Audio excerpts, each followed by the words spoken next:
jalan cepet atau naik turun tangga atau olahraga yang mengakibatkan perubahan posisi tubuh secara cepat di bagian ankle-nya, pergelangan kakinya ke apa ya kalau bahasa Kesleo. keceklik gitu Keceklik, ya. oke. Nah, itu daerah situ itu kadang-kadang suka putus, ada yang putus. Nah, kalau misalnya dipijat ketika itu terjadi, maka yang tadinya putusnya dikit malah jadi putusnya parah. Yang tadinya nggak perlu dioperasi malah harus dioperasi gitu. Jadi lihat-lihat. Terus lihat-lihat juga minum pengencer darah enggak? Minum pengencer darah atau Iya. enggak? Pengencer darah tuh yang kayak gimana sih, Dok? Pengencer darah itu biasanya diberikan oleh dokter saraf atau dokter jantung. Biasanya pernah kena stroke atau pernah kena serangan jantung atau pernah di ring atau ada beberapa penyakit pengentalan darah yang membutuhkan obat.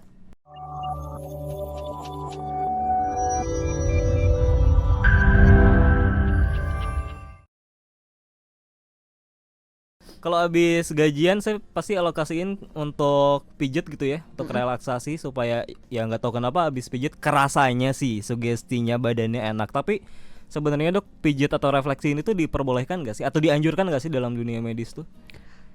Sebenarnya agak susah ya, jarang banget dokter yang bilang nggak apa-apa pijit gitu kan. Pasti Rata-rata dokter nggak rata-rata sih, banyak dokter yang jangan gitu kan. Iya pasti kan bertentangan kan. Misalkan nih kesleo, saya tanya dokter nanti aja kesleo nggak boleh dipijat kan. Nah, pasti bertentangan kan itu kan. Tapi sebenarnya gini loh, bukannya nggak boleh, karena di kedokteran sendiri pun kalau lagi fisioterapi kan dipijit. Pernah nggak sahabat Sonora yang mungkin mengalami sakit pinggang, pegel, atau mungkin ada saraf kejepit, atau ada otot yang kram, otot yang kaku, itu ketika di fisioterapi ada beberapa paket yang menyertakan pijat. Termasuk ini mungkin atlet.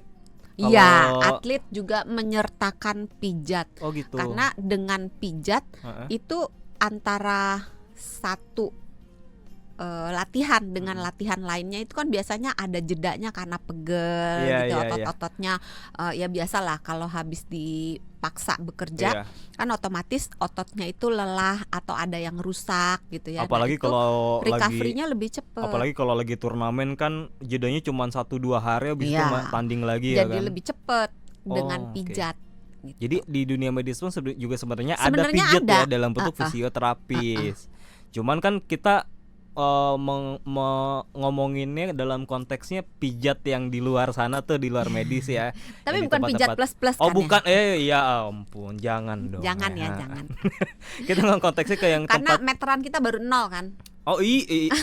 Iya kan, ya kan. Gak perlu nunggu setelah Idul Fitri sebelum Idul Fitri.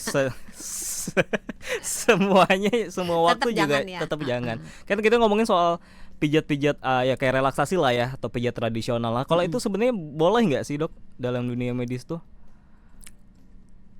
Tergantung yang dipijat dan tergantung yang memijat. Oke. Jadi harus pilih-pilih terapisnya juga nih, nggak boleh sembarangan ya. Iya.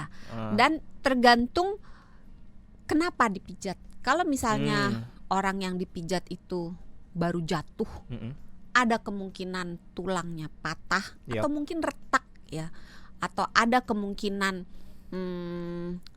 tendonnya atau ototnya atau ligamennya ada bagian-bagian yang robek, apalagi kalau ada luka terbuka, itu sangat tidak disarankan untuk dipijat. Gitu. Jadi kalau mau pijat lihat-lihat juga gitu, ini apa nih gitu. Pertama lihat kondisi kita dan lihat juga siapa yang memijat kita. Ya, nah kalau lihat kondisi kan tadi udah nih, ini kira-kira berbahaya nggak? Ada kemungkinan untuk patah nggak?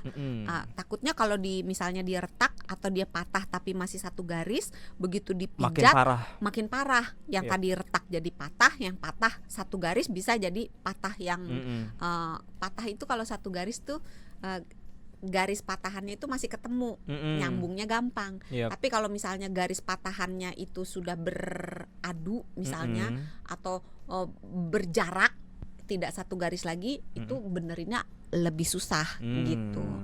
Dan itu bisa diperparah dengan memijat. Terus kalau misalnya dia ada bagian yang putus misalnya. Itu kan sering tuh kalau orang lagi jalan cepet atau naik turun tangga atau olahraga yang mengakibatkan perubahan posisi tubuh secara cepat di bagian ankle-nya, pergelangan kakinya ke apa ya kalau bahasa kesleo, keceklik gitu Keceklik, ya. oke. Nah itu daerah situ itu kadang-kadang suka putus, ada yang putus. Nah kalau misalnya dipijat ketika itu terjadi, maka yang putusnya, yang tadinya putusnya dikit malah jadi putusnya parah. Yang tadinya nggak perlu dioperasi malah harus dioperasi gitu. Jadi lihat-lihat, terus lihat-lihat juga minum pengencer darah enggak? Minum pengencer darah atau Iya. enggak? Pengencer darah tuh yang kayak gimana sih, Dok? Pengencer darah itu biasanya diberikan oleh dokter saraf atau dokter jantung. Biasanya pernah kena stroke atau pernah kena serangan jantung atau pernah di ring atau ada beberapa penyakit pengentalan darah yang membutuhkan obat pengencer darah. Pengencer darah itu Ascardia, Aspilet nih, nyebut merek gak apa-apa ya supaya karena biar tahu ya, nama generik kadang orang nggak tahu gitu. Bener. Clopidogrel, tapi kalau Clopidogrel itu nama generik. Apalagi ya? Artinya kalau minum pengencer darah berarti nggak boleh dipijat gitu artinya atau gimana? Bukan nggak boleh, nanya dokternya dulu. Oh, tanya dokternya dulu. Karena kadang kalau pengencer darahnya diberikan dosis yang besar atau diberikan 2-3 macam pengencer darah, itu resiko terjadi perdarahan kalau dipijat, terutama kalau mijitnya kenceng. Nah, selain terjadi perdarahan di dalam, maksudnya begitu dipijit bagian dalamnya perdarahan atau perdarahan di daerah atas. Jadi mungkin di bawah kulit terjadi perdarahan jadi memar. Kan pernah nggak sahabat Sonora atau Mas Wicak kalau habis dipijit biru-biru? Iya, biru gelap hitam. Pernah. Nah itu terjadi sebenarnya perdarahan di bawah kulit. Nah pada orang yang minum pengencer darah, perdarahan yang sebenarnya sederhana di orang normal itu bisa nggak ada apa-apa. Tapi kalau orang yang minum pengencer darah karena darahnya encer banget, begitu ada luka sedikit maka fatal, dia darahnya nggak berhenti karena darahnya saking encernya gitu. Nah terus hati-hati juga kalau misalnya orang yang mengalami kekentalan darah atau orang yang dikasih obat pengencer darah, berarti kan ada kemungkinan dia punya riwayat darahnya kental gitu kan. Nah kalau darahnya kental, ada gumpalan darah yang tadinya diem di satu tempat, begitu dipijit, nah si gumpalan darahnya itu copot. Nah begitu copotannya ini akan mengikuti aliran darah masuk ke seluruh tubuh kita dan dia akan nyangkut di mana diameter si bekuan darah itu lebih kecil dari diameter bekuan darahnya lebih besar daripada pembuluh darahnya. Kebayang nggak? Aduh teknis banget lagi. Pokoknya ini pembuluh darah tuh kayak selang ya. Kalau gumpalannya itu kecil kan molos tuh.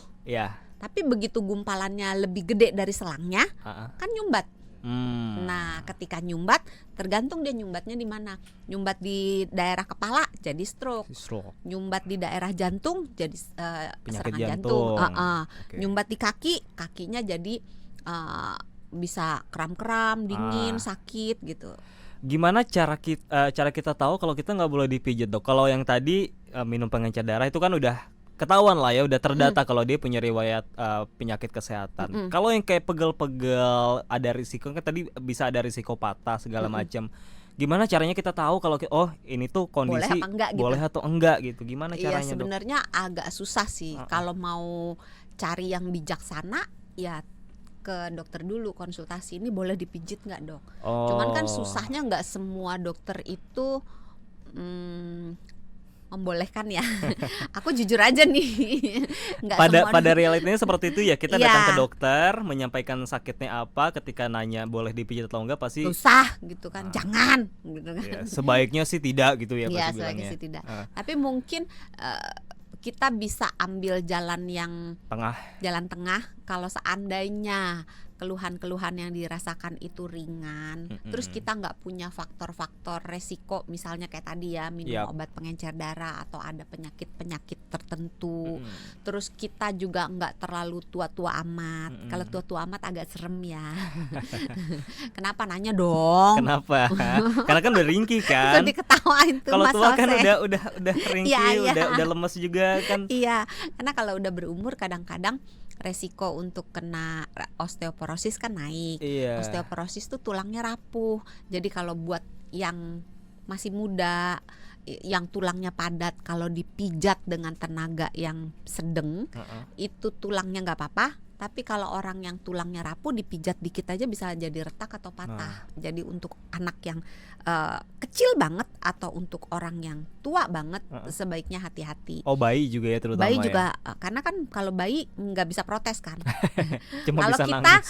Agak besar gitu udah bisa ngomong, kalau dipijat terlalu kencang sakit kan. Kita bisa merasakan dan bisa mengkomunikasikan. Tapi kalau misalnya bayi kan dia nangis, kita kan nggak tahu nih nangis karena takut, nangis karena apa gitu. Kalau tiba-tiba ngomong kitanya yang takut. Iya. Ya kan? Coba bayangin anaknya Mas Wicak umur 2 bulan udah ngomong bahasa Jawa lancar banget gitu. Anak aja belum punya kok suruh dibayangin. Gitu kan.